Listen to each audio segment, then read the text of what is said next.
Was that gentle enough? Yeah. I'm good right now. We good. You know what? I'm flattered. Thanks, but no thanks. And that's the reality. And that goes back to the conversation we were having yesterday about this whole Doc Rivers, like the entitlement that the Lakers feel. And LeBron is a big part of that. It's like, man, ain't nobody trying to have them problems. Michael, you know what? I almost got us in trouble.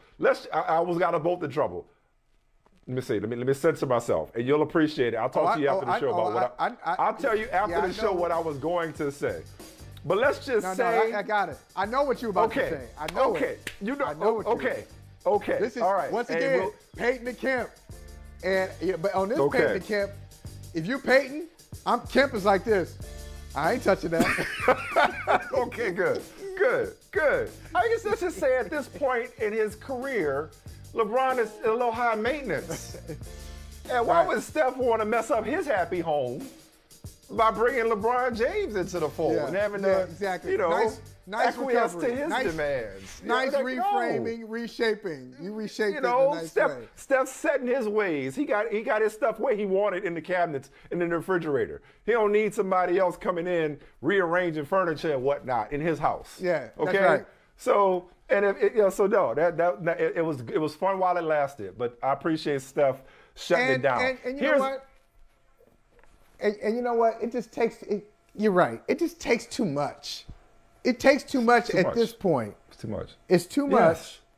He's on a different agenda. For LeBron at this stage of his career, he ain't got much longer. We think. Right. He wants his kids. All right, moving on. That's right. Speaking of moving, anyway, Russell Westbrook. So we've been talking. We talked with Stroh. You want your kids to come? We talked with Stroh earlier. Tom Haberstroh earlier was like, he saw the Houston Rockets in a John Wall trade, which was rumored during the season. Today, Mark Stein, on his Substack, he identified a team to watch in this offseason for Russell Westbrook, who, by the way, along with, here's good news for you to be right, along with LeBron James and Anthony Davis, Russell Westbrook is out versus the Warriors tonight. So not only are we subjected to watching the Lakers on national television again tonight, if we so choose, but none of their 3 stars are playing.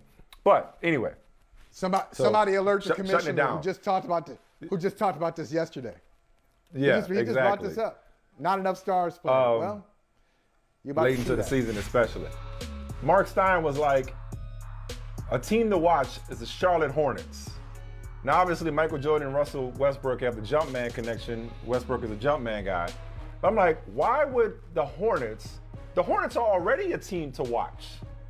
They're already an interesting team. Why would you like ruin that by adding Russell Westbrook to the mix? Why would you watch somebody else struggle to integrate Russell Westbrook's singular style, I'm putting it nicely, and then say, hey, here's a good idea. Hey, you know what, Melo, you know what, Bridges, go ahead and like step aside and make room for Russell Westbrook. Yeah. Like MJ, please don't do that, dude. Please don't do that. Unless you're that desperate for a 2027 pick. No, you got, and plus you got LaMelo already. It just doesn't make sense. You know, we talked about this before. The kind of team Russell Westbrook needs is he's got to be the one. He's got to be the centerpiece of it, and then everybody has got to kind of revolve around that Russell satellite.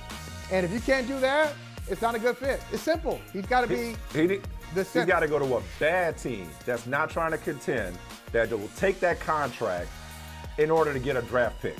I don't know who's that desperate. Hey, thanks for watching Brother from Another on YouTube. Make sure you hit subscribe before you leave, and be sure to watch us 3 to 5 p.m. Eastern Time on Peacock. Appreciate you.